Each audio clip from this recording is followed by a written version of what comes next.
Mhm. Hello, everyone. Let me just see if the stream is connecting properly. I'll watch this on the other side. Having a two-computer setup make things a little funny at times, but technology. So, yeah, this is a publicity. That's not what I want to hear. Come on, open. There I am, talking to myself. There you go, working. Good. Hi, everyone. Thanks for joining in today's class. Taiji Qigong Shibashi set 3, movement number 10. Spread your wings and fly away, or to fly away. If you're familiar with Taiji Qigong Shibashi set 1 and 2, you will recognize the family of movement. It's actually a combination of a movement from set 1 and a movement from set 2. So we'll play along and learn to fly. But before we jump into the official movement, we'll prepare it a little bit so that we can really feel how the chi is supposed to move, both through the central channel and through the side channels, so that we get the expansiveness of the chi coming from that connection between heaven and earth. So yeah, before we start it, it's a movement that do play quite a bit on the legs, on the rotation, shifting the weight. So if at any moment during the practice you feel a little tired, you feel the need to rest, please do so. I'm not with you in your living room, so you are responsible of your own well-being. Usually there's no too much problem, but everybody is different. If your spine can't twist too much to the side, don't try to force it. Always be very gentle with yourself as you're learning to do these movements. So, thank you very much for being here. Quick self-promotion notes. For those of you who are on my mailing list, you should have received an email about the teacher training program starting at the end of September for Taiji Qigong Shibashi Set 1. This is the first year of a 3-year program, which will go through Set 1, 2, and 3. So if you're interested, I'll add a link with the information in the description of the video below and the link to register. And if you have any question about it, just let me know. It will be a pleasure to chat with you a little more about it. The program is online, so this way, wherever you are, you can follow through. Let's get going into our movement for today. So, as usual, feet parallel, about shoulder width apart. We'll start with the legs fairly straight as much as possible. Hi Jane, thanks for joining.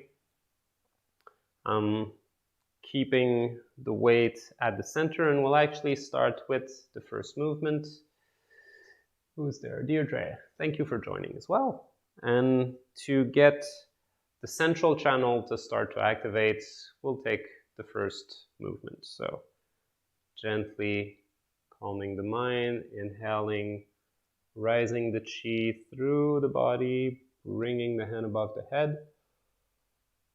Gently stretching without lifting the shoulders. We want to keep our shoulders low, sink the shoulder blades, which will then extend the arm through the elbow. And while we're here, try this. If you lift your shoulder, you'll notice that your elbows have a tendency to bend a little bit more, and then you have to kind of push your hands up. But if you relax the shoulder, let the elbow be a little bent, and then from here, just feel that you're sinking the shoulder blade. Feel how this bring your arms up and naturally start to push and straighten your elbows upward without feeling the need to actually push up. So there's connectivity coming from the shoulders, passing through the arm, which actually naturally straighten the arm while the shoulder blades are going down. Turning the palm facing down, and then allowing the hands to come back down gently, bringing the chi back through the body into the lower dantian. So as we inhale, filling up the lower dantian, opening up the middle dantian with the breath, creating more space and therefore sinking the shoulder blade, opening the shoulder well, allowing the stretch to go through the spine all the way up to the top of the head, turning the palm, exhaling, allowing our hands to gently come back down. So, inhaling.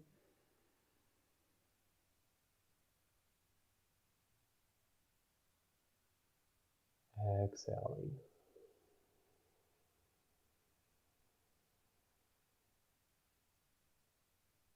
In.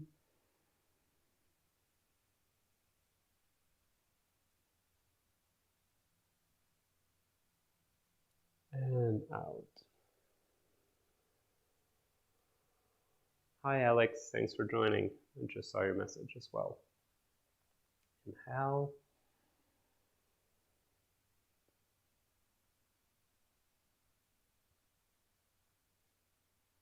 Exhale.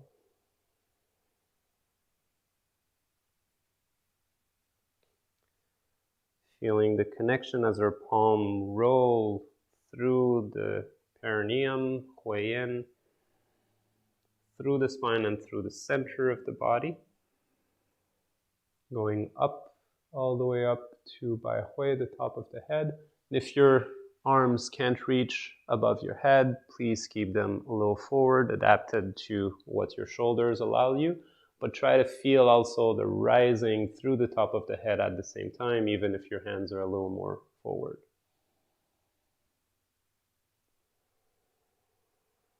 And as we bring our hands down, we keep the legs straight. We don't want to have an up and down motion through the legs in this particular movement.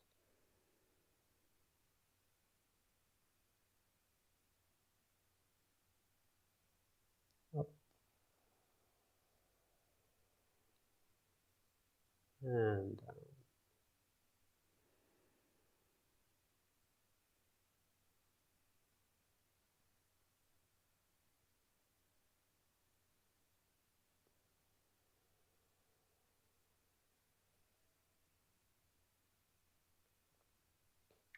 Let's do one more. Inhale up.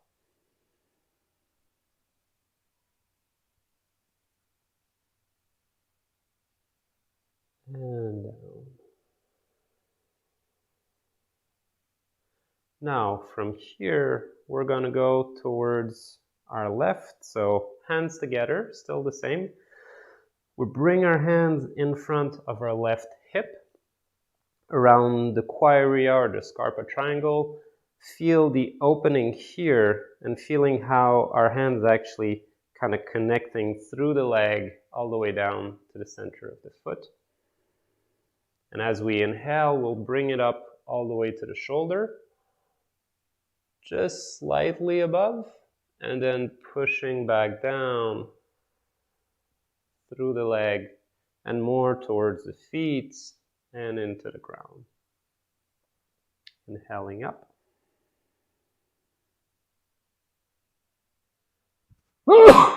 Sorry about that. Exhaling down. We want to keep the weight here centered. I don't want to bring all of my weight above the legs I'm working with. So I'm keeping my weight in center, but I focus more of my awareness for this connection from the sole of the foot all the way up to the shoulder well, and then sinking the chi again back down through this channel. So from the foot up through the hip, through the shoulder, opening, and then sinking from the shoulder through the torso to the hip, and then down the leg, the feet into the ground.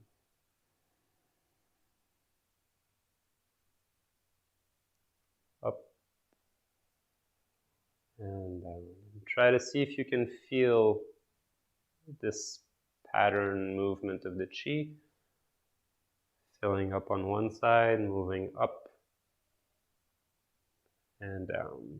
And this part will be useful for another movement within set 3 that we'll see probably in a few weeks, because it's not the second to last, but the one before that. So at the end of the form, this aspect will be very useful as well. So here again, rising, feeling the connection, and let's just shift gently up to the other side, and then push down through the right hip, through the right foot. So there is a slight weight shift, very gentle. I'm not moving all of my weight, but I'm trying to remain mostly in the center, although there is just a little bit, so we can feel better the connection with the earth and feel the rising and sinking through the leg. Exhale.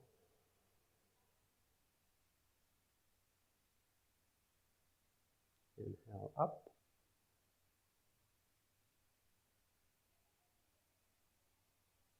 Exhale.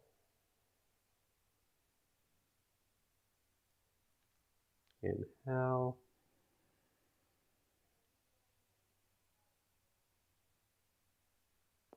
Exhale.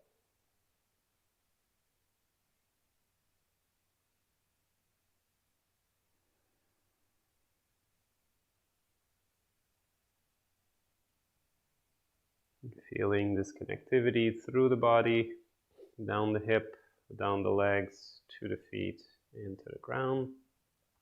Again, up, all the way up to the shoulder well, and down.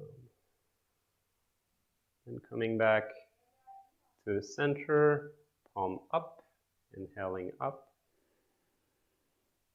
Back to the first movement, set 3, connecting all the way up to heaven. Turning the palm, sinking, and try to see if you can feel how the central axis and the 2 lateral left and right are moving and connected together. Rising up, connecting upwards to heaven, and sinking, coming down through the center, through the legs, into the ground as well.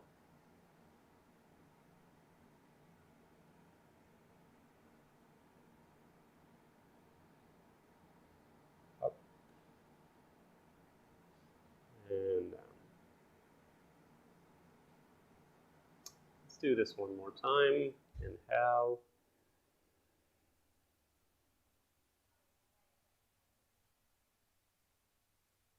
Exhale.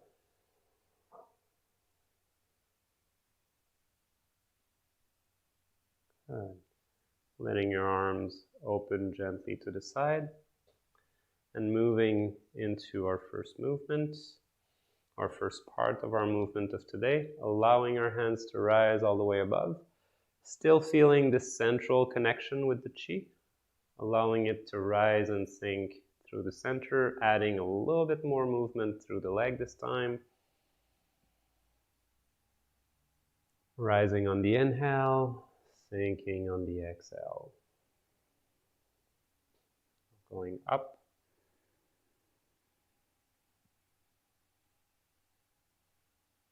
And down.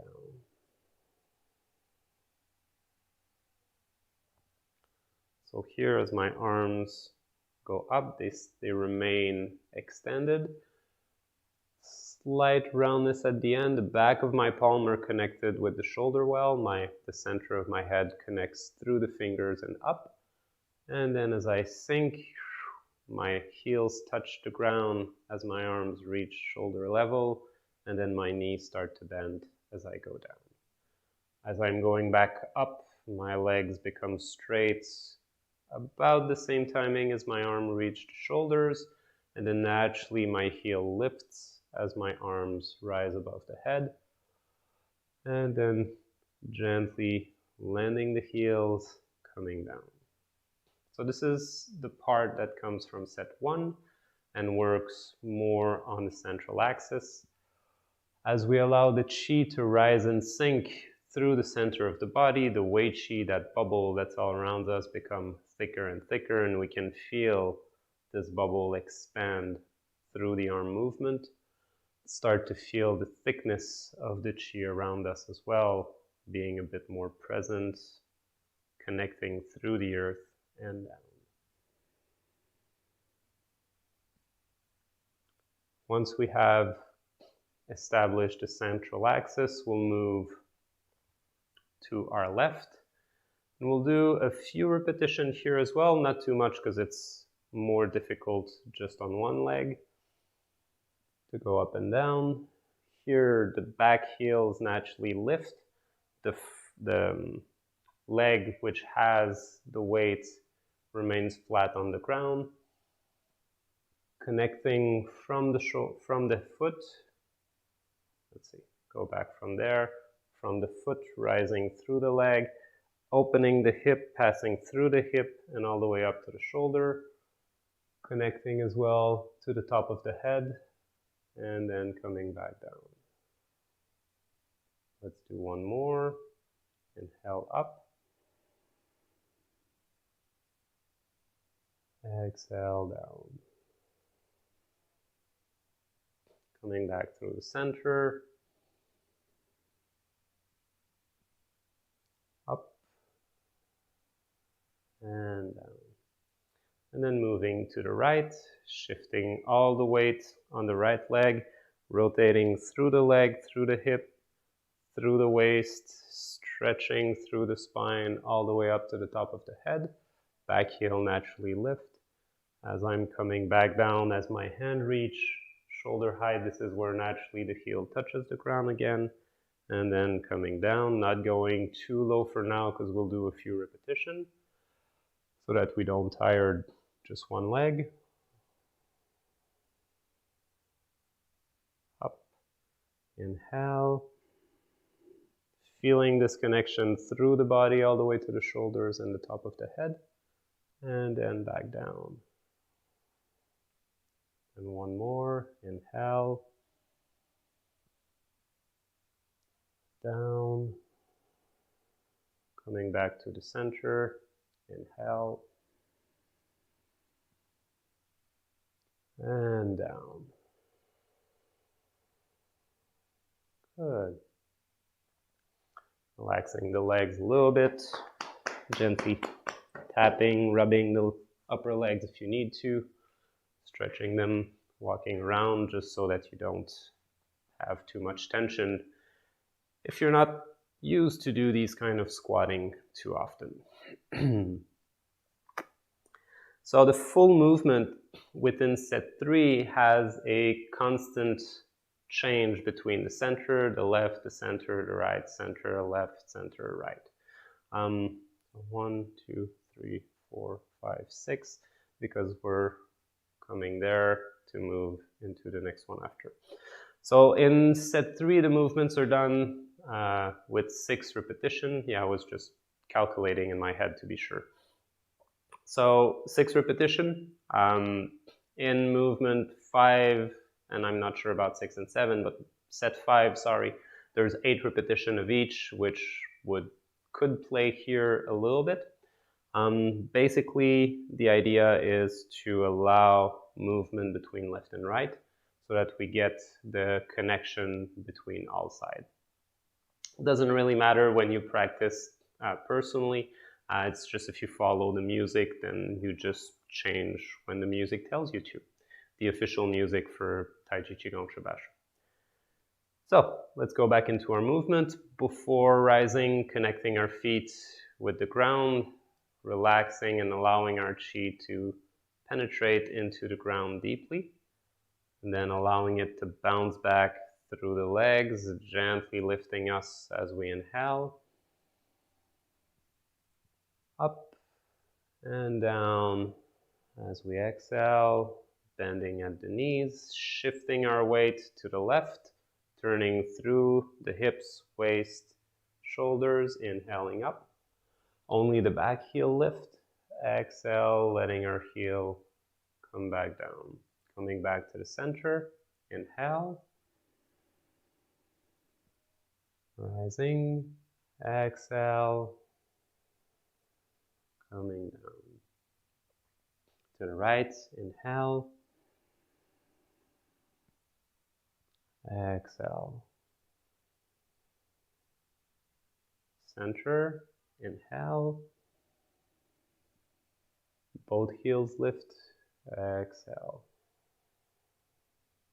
To the right, inhale.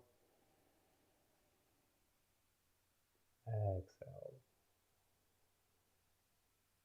Center, inhale. Exhale. To the right, inhale. Exhale.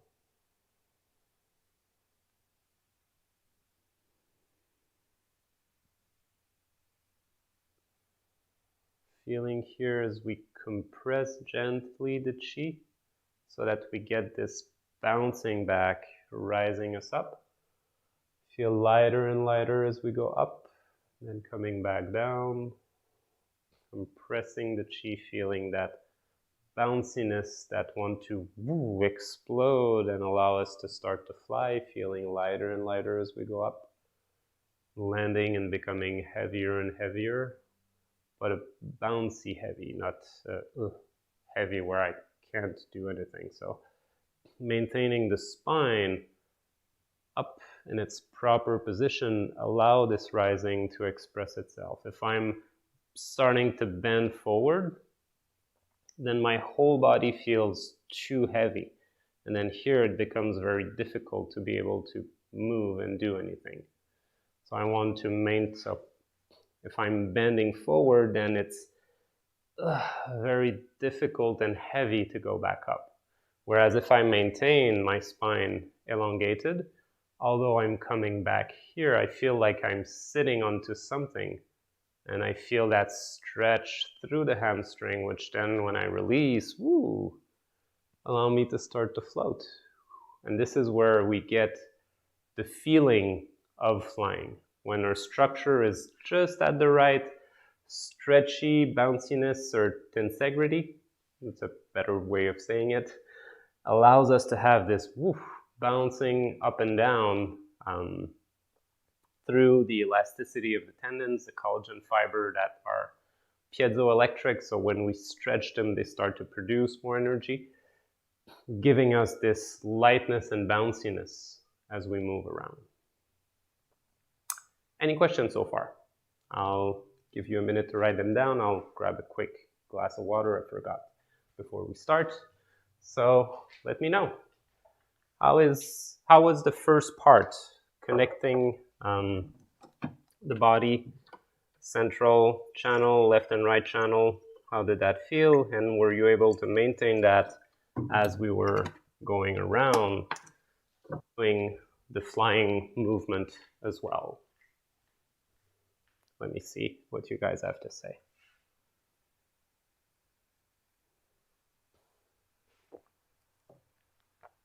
Hi, Gunhild. Thanks for joining.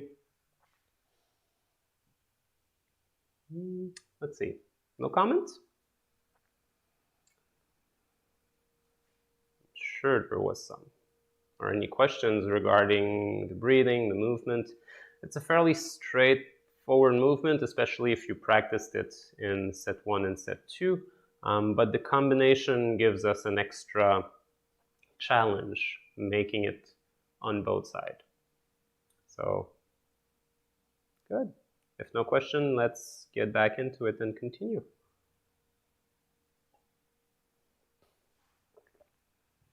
To my question, yes. I'm guessing the connection was there and you were able to maintain it. Excellent.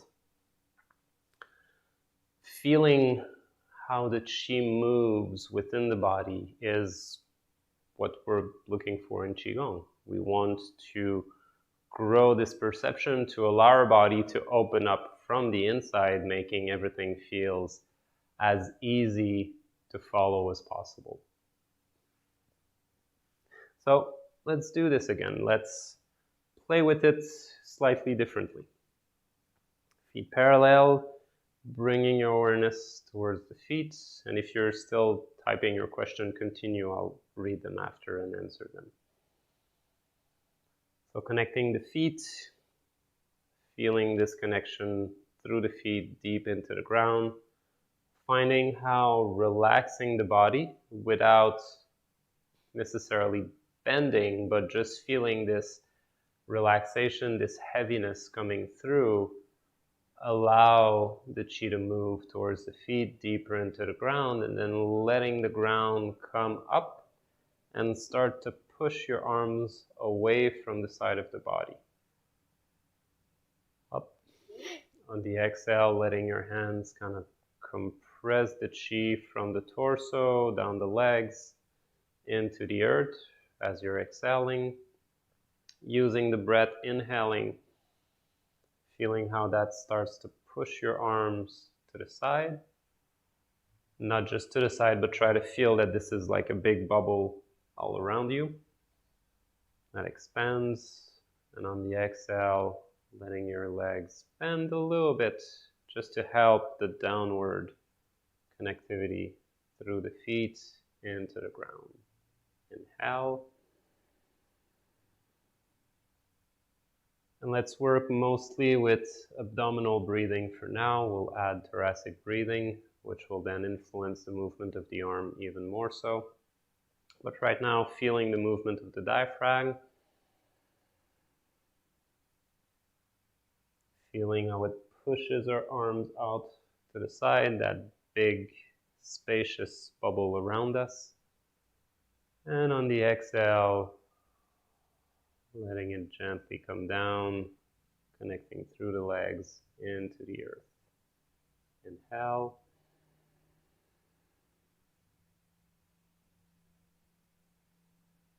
Exhale. Now connecting with thoracic breathing, inhaling through the abdomen, letting the shoulder blades sink to open up the rib cage, allowing the arms to reach all the way up to the shoulders, and on the exhale, letting it sink, connect through the legs, the feet, and deeper into the ground. Inhale.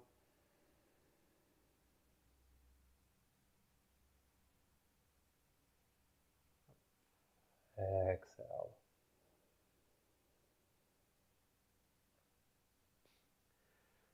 As well as you feel the chi rising through the legs, through the torso, as it reaches towards the shoulder, it overflows also through the arm, all the way to the fingertips, making them feel lighter and lighter with each breath.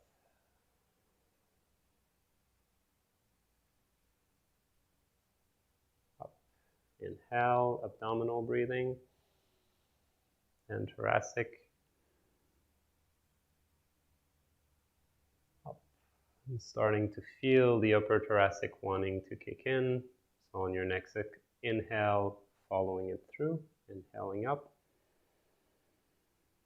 And upper thoracic. Up. Exhale. Coming back down. Inhale.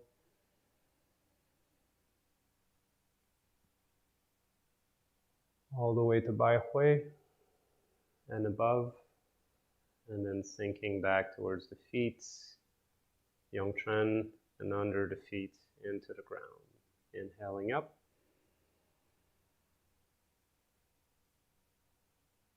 Exhale.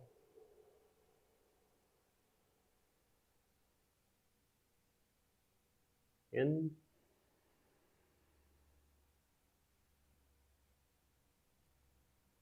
And out.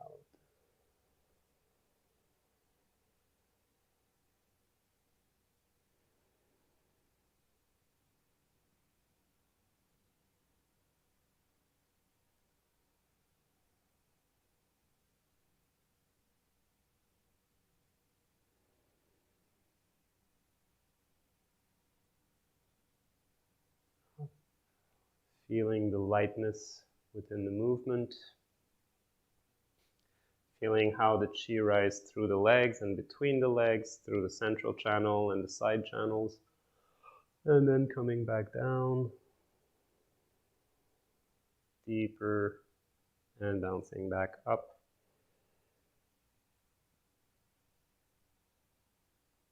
and down.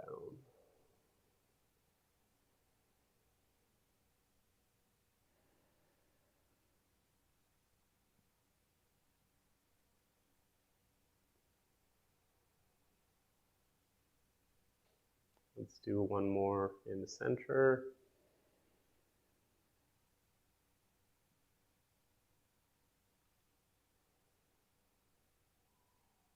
And then at the bottom, shifting your weight to the left leg, turning from the hips, the waist, stretching the spine all the way up, and exhaling, coming back down, coming back to the center.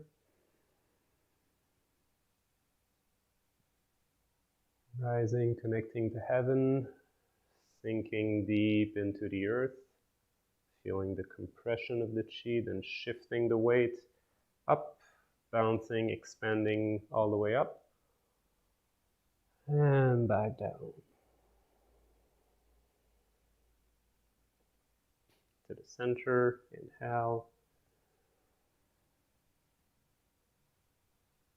and down, exhale. To the left, inhale,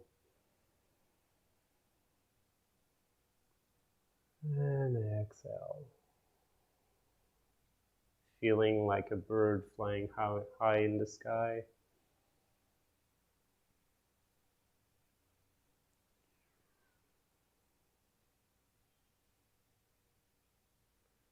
Feeling the lightness while being deeply rooted into the earth at the same time.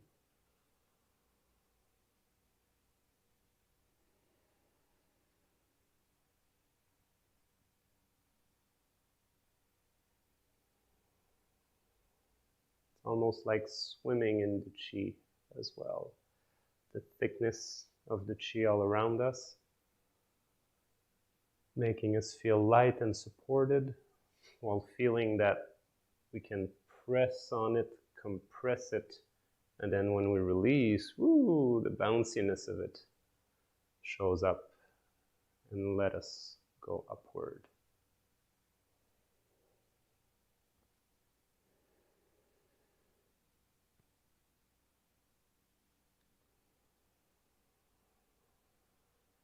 Okay.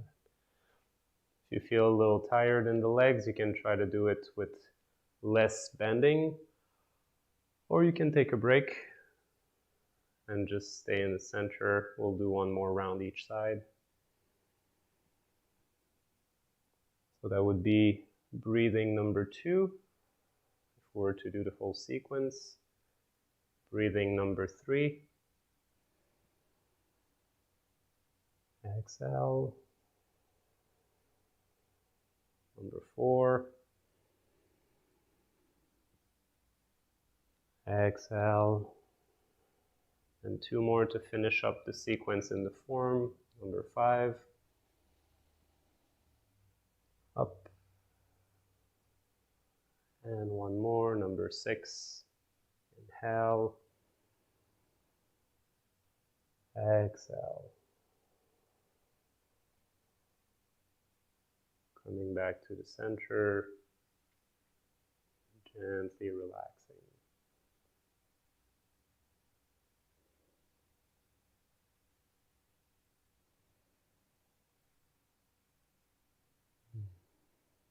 Feeling the rising and sinking of the chi through the center and through the side channel. Still feeling the stretching, the lightness, the floaty sensation, and yet the deep root, the sinking of the feet, the connection through the ground, deep into the earth. And if you have difficulty with the connection of the ground, we'll do this little movement just to finish up, to bring the chi down towards the feet, deep into the ground. If you're feeling grounded and you're good, you don't need to. But for those of you who might feel a little too light and not solid enough, let's reconnect towards the ground, towards the feet, deep into the ground. Hands rise up gently. palm face down, pushing the chi downward through the body, through the leg, and into the ground. Let's do one more. This time we can keep our legs straight, pushing the chi down to the feet, deeper into the ground. Good. And gently rubbing the palms together. Great feeling, left and right. Can you show the movement also sideways? Yes. Yes, no problem, Robert. By the way, thank you for registering for the teacher training. Looking forward to knowing you more and chatting more with you. So, sideways as we go up through the center, coming back down, both feet goes up. We want to maintain the vertical line as much as possible. As I'm shifting the weight to my left first, then as I'll be rising up, naturally my back foot will lift simply because all of my weight is on my left side. So naturally my leg is extended. I couldn't put it down even if I wanted to. So I have this rising. If you look at it from here, the center of my head still goes straight down to keep the weight at the center of my foot and not too forward or too back. So I have this rotation through the body that allows me to maintain this central axis from the top of the head down to the center of the foot. And with the rotation through the body, I have, I'll show it actually on the other side, will be easier to see. So let me just shift here as I'm bringing my body alignment from the top of the head to the center of my foot. As I start to rise, I have this extension and opening through the torso, which creates the spiral rising from the shoulder well to the source at the bottom of the well, which helps this rotation here.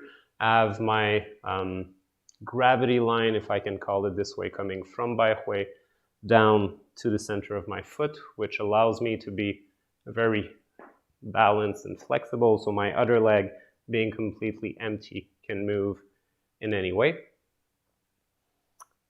And the other side being extended, I have this opening that go from the foot also to the shoulder well on the other side, allowing the body to be as balanced as possible.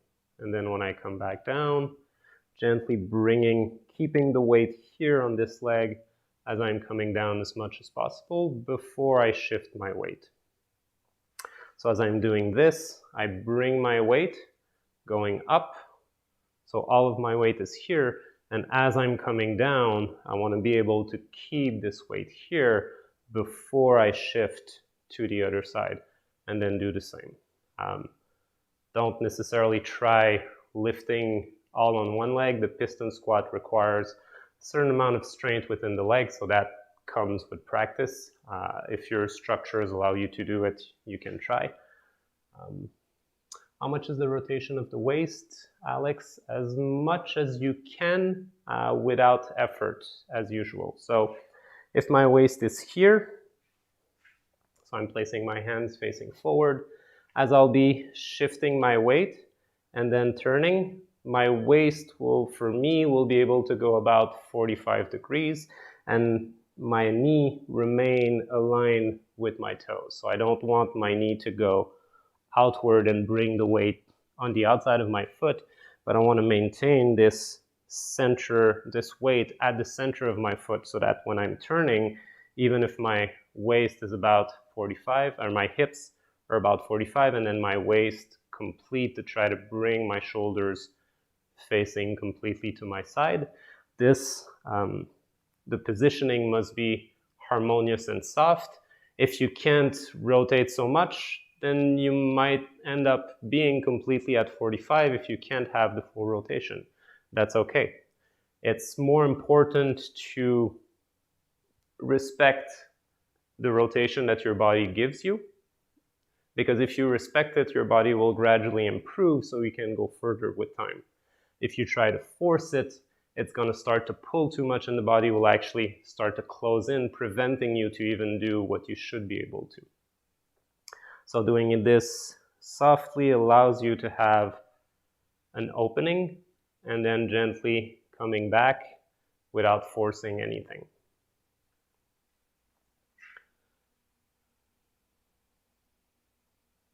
Do you turn the lifting foot and knee? So because I'm shifting my weight and I'm rotating here, naturally, since the hips are involved, it will pull my hip a little more towards the center, which is what actually makes my heel lift from the ground. If I was keeping my hips forward, as I bring all of my weight to the side, that naturally extends my knee, but it's not enough to get my heel to lift when both of my legs are straight. It's that rotation from the hips that makes my heel lift. So let me do this on that side. As I'm going up, shifting my weight, if my hips were still facing forward, my heels still touch the ground. But as I'm rotating the waist, as you can notice, this is what allows my heels to naturally lift, which makes my leg up. And as I'm starting to bend up, naturally, my heel touches the ground again. So the body mechanic should be very soft, and there's not one part that we're trying to do. It's the harmony of the whole that creates the movement the way it is. For those of you who followed the Set 2 series, when we connect Phoenix opening swings, just before that movement we have grabbing the moon and bringing it into the lower dantian. When we do the moon, both of our feet still touches the ground. There's no heel lifting, while when we do the Phoenix, the back heel lift. The difference between the two is exactly this positioning of the hips.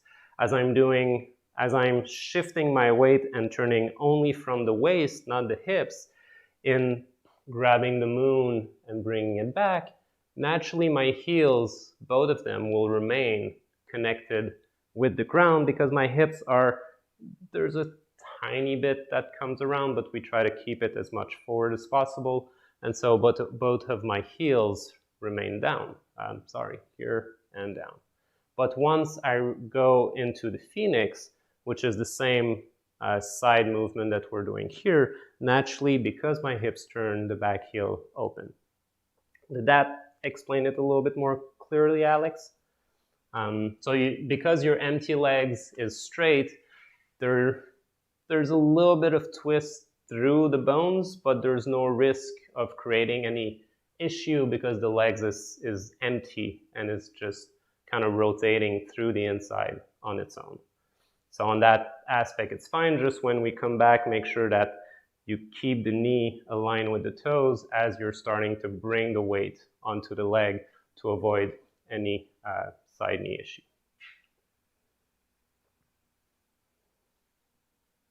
Yes, it's the harmony through the movement that creates the lifting of the heel and the rising and sinking through the body as well. So it's always better to have a smaller movement, so not having a big amplitude within the rotation, but keeping the harmony within the body. So let's say I was a little older than I am, and that my body was a little less functioning, maybe I had an accident or something.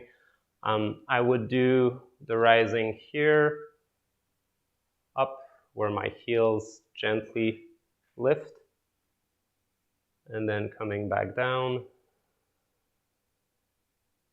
and shifting my weight a little bit more to this side with just a bit of rotation through the hips, a little bit through the waist, but respecting here. And already naturally, even though my knee is not fully straight, because my leg won't be straightening more than that, my heel started to lift on its own. I wasn't thinking about lifting it.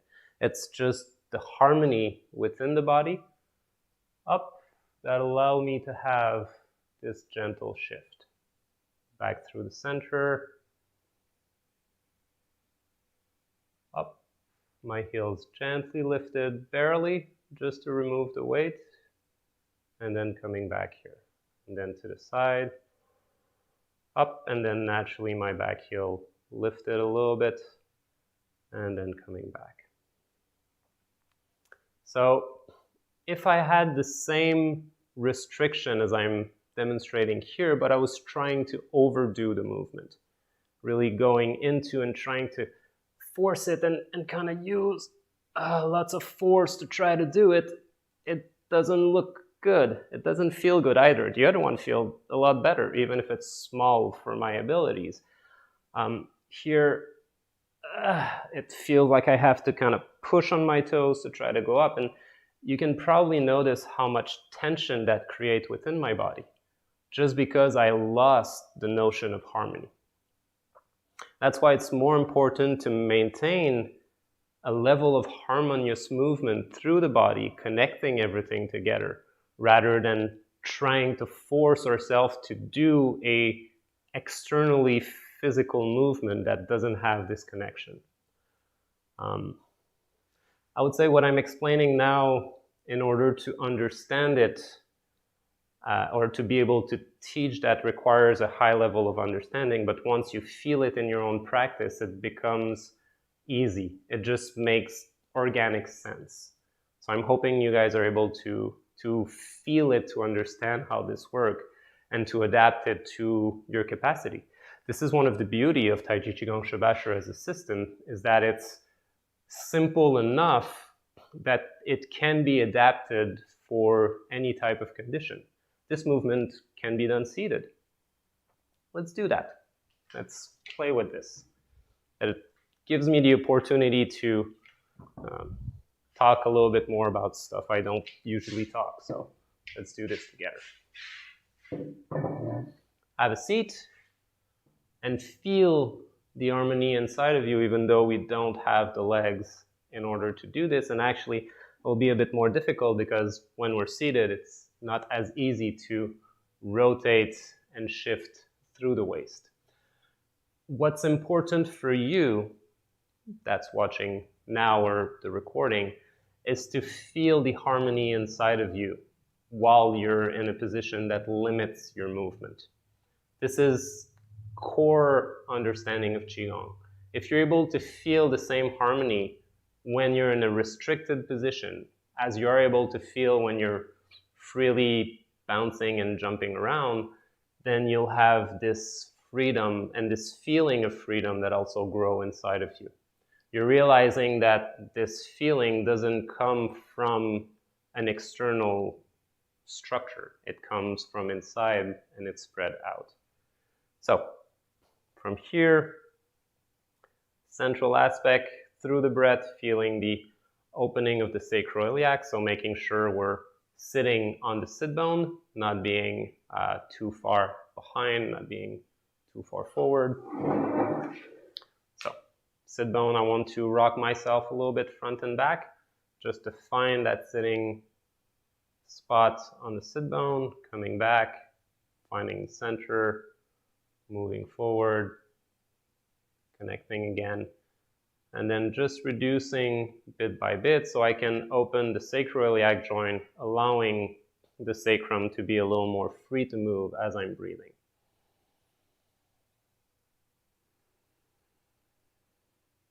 From here, I'll be inhaling, allowing my arms to rise.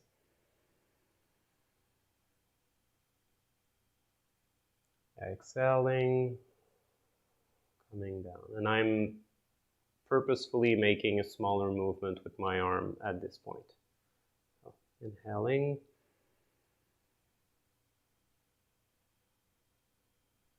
Up. Exhaling. As I'm inhaling, I feel the opening through the sacrum, the sacroiliac. Trying to feel the ripple through the spine, rising up all the way to the top of the head. And on the sinking, letting the awareness come back down through the center of the body, a little bit to the front as well, into the lower abdomen. Inhaling. And just being aware of what's happening inside the body. And down. So from here, I'll just go to your left, I'll go to my right, just so you guys can see me. Getting this rotation a bit more through the waist. Slight shift a little bit more on my hip or my sit bone on that side so that it's easier to open. Up and down. Again, up. Feeling this harmony express itself all the way to the fingertips. So even if my arms are small, I want to make sure that my energy expands itself to the fingers to bring this harmony all around. And then as I exhale, allowing it to gently come back down into the lower abdomen. Again, inhale.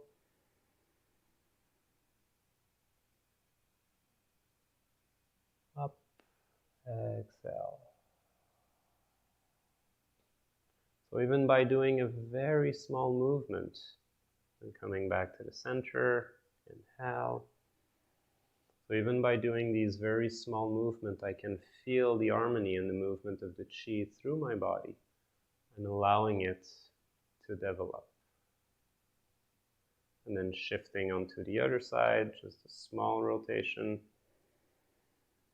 Feeling the connection through the shoulder blades, the opening towards the arms, the expansion of the chi. Oh, there you go.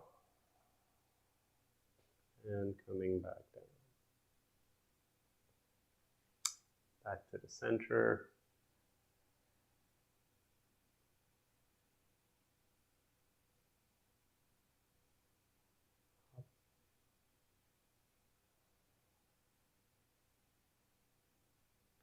And then one more to the side.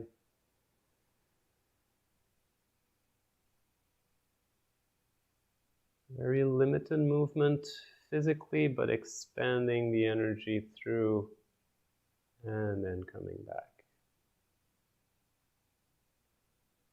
So now that we had this experience of letting the chi expand through a limited structure, let's do that same movement back again, standing, and see how much more harmony you're able to maintain in the bigger movement so that the movement doesn't take over the harmony, but how much more space this will create as well. So feet parallel, shoulder width apart, rocking yourself a little bit front and back so we can find the connection with the center of the feet, knees slightly bent, hips like we're sitting on our legs so that we open up the sacroiliac, that the waist is free to move around, that the lumbar spine is able to move, that our shoulder blades can move down and open the shoulder well. Up, feeling the lightness of the arms on our side. So as we inhale, allowing the chi to rise, to go further and further up, the sinking, connecting of the body through the feet deep into the ground, shifting all of our weight to the side. Inhale, exhale. And of course, respect the limit of your body. If your body has some restriction, stay in it. Just allow to go to the limits before there's any issue. And let the chi expand through your movement as much as possible. To the side.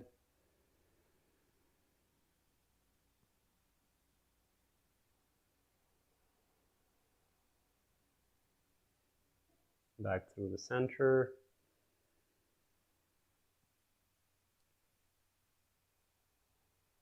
Flying far, far up into the sky between the clouds. And then one more to the left. And down. Gently landing on the ground, connecting your feet with the earth, bringing your feet parallel up back into Wuji. Taking a moment to feel the connection from the top of the head towards heaven, and down through the body, the perineum, the feet, deep into the ground.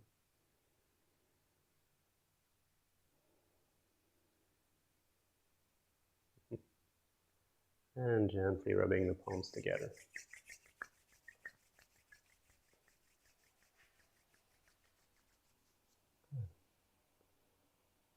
Happy to see you live first time. Oh, hi, welcome. Glad you could join us. You're welcome, Robert. Great. So, let's have a seat. Let's gently land, finish up the course.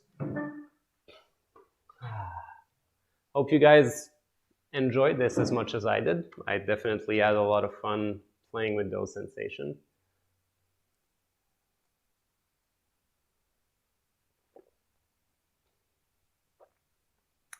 So why does this beautiful feeling that we experience sometimes more alive at others? Do you mean different from movement to movement, or do you mean different from one practice to the other? So I'll actually answer both. So why do we feel certain movements better than other movements? That's within the form. Once we've practiced them, sometimes there's a bit of a physical challenge. One movement might be a bit more difficult for us to do than other. This is a question of learning the mechanical aspect of it. But once we've been playing with most of the movement, that they're clear in our mind, after practicing, there's actually some movement that seems to be a lot easier and other that seems to be a bit more difficult to feel properly. And that's often because the movements are moving the qi through different circuitry, and certain circuitry are easier for us to feel than others. We all have our strengths and weaknesses, and if we have one organ or organ relationship between 2 or 3 organs together that's a little bit weak, the movement that tries to move the qi in this will be a bit more affected. So sometimes it's not that we have difficulty understanding the movement, it's just that it touches an organic weakness for us. Therefore, it's usually a sign that practicing a little bit more this movement will be helpful to regain more of this organic and energetic harmony to happen. And so that's where working in group, if you can have a local teacher to practice together, is interesting, because as we move together as a group, the global energy of the group can help support the weakness, and your own strength will then help other people benefit from it, because you'll give, it's a little bit like when you have an orchestra and before the show, everybody is tuning their musical instrument. When you're in tune, when your energy is strong in a particular organ system, you give the note and others can tune themselves into it. But when one energetic system is a bit out of tune, then you're listening and feeling the other people that are more in tune, and helps you tune yourself up in this way. And that's for, generally speaking, within a form, when there's certain movement that we feel better and other movement that we don't feel as much. The other aspect is from day to day.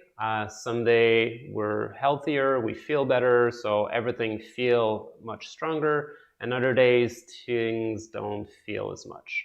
And the two main reasons that this can be is first, our emotional state, which is the one that really influences our level of energy.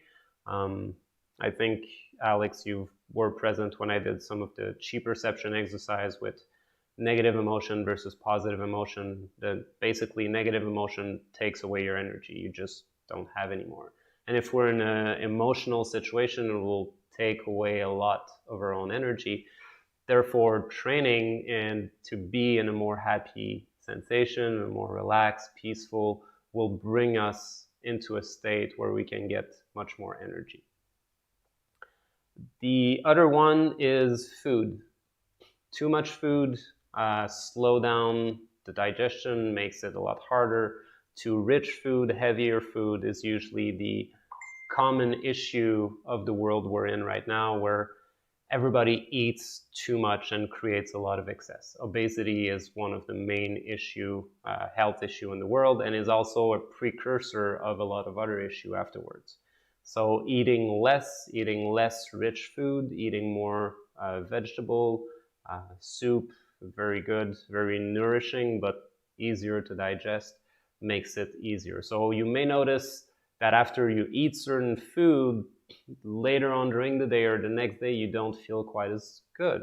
So it's a good way to start to become more aware of what kind of food slows down a little bit too much your metabolism, and how to help improve it and make this function better. So first, emotional state. Second, food is another one. Sometimes atmospheric pressure changes can have certain aspect where there's a strong depression. For example, when there's rainy kind of day, it's grayer, there's not as much sun, but when the shifts are usually big, our body needs to readjust to it, and sometimes we just naturally feels a little bit more tired. Sometimes it can be a seasonal change. We're now going through the change between summer and fall, which affect different kind of organ between the heart, the spleen, and the lungs. Spleen being the in-between season, making the link. So again, digestive issue might have an effect as we're shifting from one season to the other, to have a few weeks where we feel a bit more tired. So these are kind of the main possibilities. I hope that this answered your question, Alex.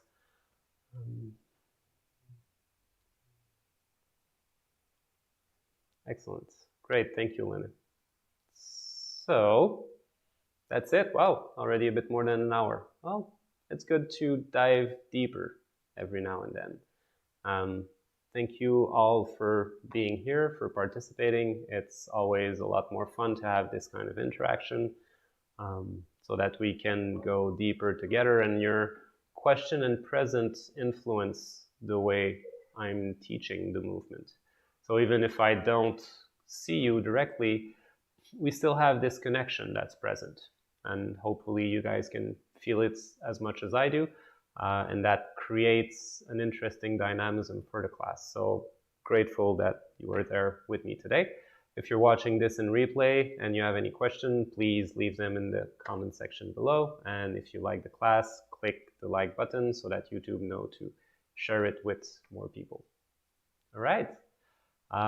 Again, if you're interested in diving deeper into Taiji Qigong Shibashi Set 1, I'll be offering a teacher training online that will start this September. Send me an email through qigong18.com or leave me a comment and I'll send you the information. I'll probably put the link as well in the comment, not the comment, but the description of the video, so you guys can have the information. And I'm hoping to see you guys again on Wednesday. All right? Thank you, everyone, and I'll be seeing you shortly. Have a great day. Bye.